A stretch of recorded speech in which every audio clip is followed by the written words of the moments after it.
മത സാമുദായിക സംഘടനകൾക്ക് ഇന്ന് ഇന്ത്യൻ രാഷ്ട്രീയത്തിലുള്ള പ്രാധാന്യം വളരെ പ്രധാനപ്പെട്ടതാണ്. പലപ്പോഴും മതവും ജാതിയും ഒക്കെ ചൂണ്ടിക്കാട്ടി വോട്ട് നേടുകയും ജയിക്കുകയും ചെയ്യുന്ന സംഭവം നമ്മൾ കാലങ്ങളായി കണ്ടുകൊണ്ടിരിക്കുന്നു. എന്തൊക്കെ ആദർശങ്ങൾ പറഞ്ഞാലും എന്തൊക്കെ രാഷ്ട്രീയ സൈദ്ധാന്തികത പറഞ്ഞാലും മതം നോക്കി അല്ലെങ്കിൽ ജാതി നോക്കിയൊക്കെ തന്നെ സ്ഥാനാർത്ഥികളെ നിർത്തുന്ന ആ ഒരു കാലഘട്ടത്തിലൂടെയാണ് നമ്മൾ കടന്നു പോകുന്നത്. വലിയ കമ്മ്യൂണിസവും ആദർശങ്ങളും ഒക്കെ പറയുമെങ്കിലും കമ്മ്യൂണിസ്റ്റ് പാർട്ടി അടക്കം ഇടതുപക്ഷമടക്കം ഇത്തരം കാര്യങ്ങളിൽ വളരെ ശ്രദ്ധിക്കുന്നുണ്ട്. അതത് മേഖലയിൽ അതത് സ്വാധീനമുള്ള മേഖലയിൽ അതത് മതത്തിൽപ്പെട്ട അല്ലെങ്കിൽ ജാതിയിൽപ്പെട്ട സ്ഥാനാർത്ഥികളെ നിർത്തി വിജയിപ്പിക്കുന്നതും അതത് മതസംഘടനകളുടെ അരമനകളിലും അവരുടെ ഓഫീസുകളിലും പോയി പിന്തുണ തേടുന്നതുമൊക്കെ തന്നെ ഇന്ന് സർവ്വസാധാരണമാണ്. ഇടതുപക്ഷ ജനാധിപത്യ മുന്നണിക്ക് അല്ലെങ്കിൽ CPM-ന് ഏറ്റവും ശക്തമായ സാന്നിധ്യമുള്ള ഒരു മതജാതി വിഭാഗമാണ് SNDP വിഭാഗം, അതായത് ഈഴവ സമൂഹം. മറ്റ് സമൂഹങ്ങൾ ഇപ്പോൾ നായർ സമൂഹമായാലും മറ്റ് ഹൈന്ദവ സമൂഹമായാലും ഒക്കെ തന്നെ പല രീതിയിൽ പല പാർട്ടികളുമായിട്ടൊക്കെ തന്നെ ചേർന്ന് പോകുന്ന ഒന്നാണ്. പക്ഷേ ഈഴവ സമൂഹത്തിൻ്റെ ഒരു വലിയ പിന്തുണ ഇടതുപക്ഷത്തിന് കാലങ്ങളായി ലഭിച്ചിരുന്നു. പക്ഷേ കഴിഞ്ഞ 1-2 തിരഞ്ഞെടുപ്പുകൾ, അതായത് 2024, 2026 തിരഞ്ഞെടുപ്പുകളിലൊന്നും തന്നെ ഈഴവ സമൂഹം CPM-നെ സഹായിച്ചില്ല എന്ന് തന്നെയാണ് CPM അടക്കമുള്ള പാർട്ടികളും ഇടതുപക്ഷവും വിലയിരുത്തുന്നത്. ഇപ്പോൾ CPM general secretary MA baby അദ്ദേഹം നടത്തിയ ഒരു പ്രസ്താവനയുമായി ബന്ധപ്പെട്ട ചില വാർത്തകളും ചില റിപ്പോർട്ടുകളും ഒക്കെ തന്നെ പുറത്തു വരുന്നുണ്ട്. ക്രിസ്ത്യാനികൾക്ക് കേരള കോൺഗ്രസും മുസ്ലിങ്ങൾക്ക് മുസ്ലിം ലീഗും ഉണ്ട്. ഹിന്ദുക്കൾ കൈവിട്ടാൽ കമ്മ്യൂണിസ്റ്റ് പാർട്ടികൾ അവസാനിക്കും. അതുകൊണ്ടാണ് ഞങ്ങൾ BJP-യെ മാത്രം ആക്രമിക്കുന്നത്, BJP-യെ മാത്രം ലക്ഷ്യം വെക്കുന്നത് എന്ന് MA ബേബി പറഞ്ഞതായുള്ള പ്രസ്താവനയാണ് ഇപ്പോൾ വലിയ ചർച്ചയാകുന്നത്. അപ്പോൾ CPM-ന് വോട്ട് ചെയ്യുന്ന ക്രിസ്ത്യൻ സമൂഹവും മുസ്ലിം സമൂഹവും ഒക്കെ വെറും മണ്ടന്മാരാണ്.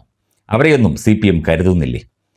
മാത്രമല്ല BJP-യെ ആക്രമിക്കുമ്പോൾ അല്ലെങ്കിൽ BJP-യെ മാത്രം ലക്ഷ്യം വെക്കുമ്പോൾ CPM എന്താണ് നേടുന്നത്? ഹൈന്ദവ വിഭാഗത്തിൻ്റെ മറ്റ് സമുദായങ്ങൾ, അതായത് നായർ സമുദായം, അതുപോലെ തന്നെ വിശ്വകർമ്മ സമുദായം, ബ്രാഹ്മണ സമുദായം, അങ്ങനെയുള്ള ആ ഒരു സാമുദായിക സംഘടനകളിൽ നിന്നോ സാമുദായിക അംഗങ്ങളിൽ നിന്നോ ഉള്ള പിന്തുണ CPM-ന് ഏത് തരത്തിൽ ഇല്ലാതെയായി എന്ന് പരിശോധിക്കാതെ ഈഴവ സമൂഹത്തെ മാത്രം ചേർത്ത് നിർത്തിക്കൊണ്ട് തങ്ങൾ ജയിക്കും എന്നുള്ള ചില ചിന്താഗതികൾ കൊണ്ടുവന്നത് അത് എന്ത് രാഷ്ട്രീയ ആശയമാണ്? എന്ത് രാഷ്ട്രീയ അജണ്ടയാണ്? BJP-യെ ആക്രമിക്കുകയാണെങ്കിൽ അല്ലെങ്കിൽ BJP-യെ ലക്ഷ്യം വയ്ക്കുകയാണെങ്കിൽ മുസ്ലിങ്ങളും ക്രിസ്ത്യാനികളും CPM-ന് വോട്ട് ചെയ്യും എന്ന് ചിന്തിക്കുന്നത് എന്തൊരു മലീമസമായ രാഷ്ട്രീയ നിലപാടാണ്, അല്ലെങ്കിൽ എത്ര അശാസ്ത്രീയമായ വികലമായ രാഷ്ട്രീയ നിലപാടാണ് എന്ന് ചോദിച്ചു പോവുകയാണ്. ഇവിടെ ജാതിയും മതവും ഒന്നും വേണ്ട.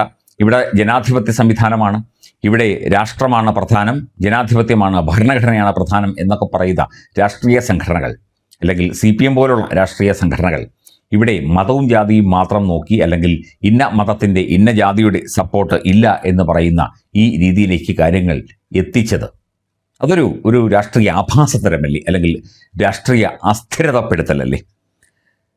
പുറകെ കൊടിയും പിടിച്ച് വടിയും പിടിച്ച് നടന്ന ഹൈന്ദവ സമൂഹത്തിൻ്റെ അവസ്ഥയും ഏറ്റവും ദയനീയമായി തുടരുകയാണ് എന്ന് ഈ ഒരു വാർത്തയോട് ചിലർ പ്രതികരിക്കുന്നുണ്ട്. കേരളത്തിൽ 70% ഉണ്ടായിരുന്ന ഹൈന്ദവ സമൂഹം 55% ഒതുങ്ങുന്നു. വലിയ താമസമില്ലാതെ CPM-നെ പോലുള്ള ആളുകളുടെ ഭരണമികവ് കൊണ്ട് കശ്മീരിലെ പോലെ തന്നെ തീവ്രവാദികളുടെ കയ്യിലേക്ക് കേരളം പോയിക്കൊണ്ടിരിക്കും എന്ന അഭിപ്രായവും ചിലർ രേഖപ്പെടുത്തുന്നുണ്ട്. ചുരുക്കത്തിൽ പറഞ്ഞാൽ ഹൈന്ദവ വിഭാഗങ്ങളെ ഒക്കെ തന്നെ രാഷ്ട്രീയമായി പറ്റിച്ചുള്ള ഒരു മുമ്പോട്ട് പോക്കാണ് CPM കാലങ്ങളായി നടത്തിക്കൊണ്ടിരിക്കുന്നത് എന്ന് ബേബി അല്ലെങ്കിൽ പാർട്ടി ജനറൽ സെക്രട്ടറി തന്നെ തുറന്നു പറയുന്ന അവസ്ഥയിലേക്ക് കാര്യങ്ങൾ എത്തപ്പെട്ടു. ഇത്തരം ചോദ്യങ്ങൾ തീർച്ചയായിട്ടും കേരളത്തിലെ ഹൈന്ദവ സമൂഹം, പൊതുസമൂഹം ചോദിക്കുക തന്നെ ചെയ്യും.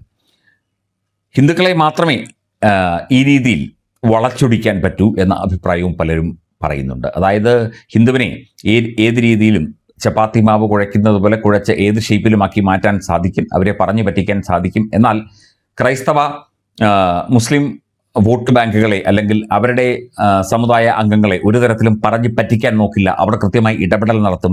മാത്രമല്ല ഇതല്ലെങ്കിൽ അവർക്ക് മറ്റു പാർട്ടിയിലേക്ക് പോകാനോ മറ്റു പാർട്ടി വിശ്വാസത്തിലെടുക്കാനോ ഉള്ള അവകാശവും അധികാരവുമുണ്ട്, കഴിവും പ്രാപ്തിയുമുണ്ട്. അതുകൊണ്ട് തന്നെ ഇവിടുത്തെ ഹൈന്ദവ ജനവിഭാഗങ്ങളെ കാലങ്ങളായി CPM പറ്റിച്ചുകൊണ്ടിരിക്കുകയാണ് എന്ന ഒരു പൊതു അഭിപ്രായം ഇത്തരം കമൻറ്റുകളോട് ആളുകൾ രേഖപ്പെടുത്തുന്നുണ്ട്, ആളുകൾ പറയുന്നുണ്ട്. മതവും ജാതിയും പറഞ്ഞ് ആളുകളെ പറ്റിച്ച്, പ്രത്യേകിച്ചും ഹൈന്ദവ സമൂഹങ്ങളെ പറ്റിച്ച് ഇത്രയും കാലം വോട്ട് നേടി ആ വോട്ട് ബാങ്കാണ് ഇക്കുറി അല്ലെങ്കിൽ 24-ലും 26-ലും തകർന്നു വീണത് എന്ന ഒരു പൊതു വിലയിരുത്തൽ കൂടി ഇതിനോട് ഒപ്പം തന്നെ ചേർത്ത് വെക്കേണ്ടതുണ്ട്.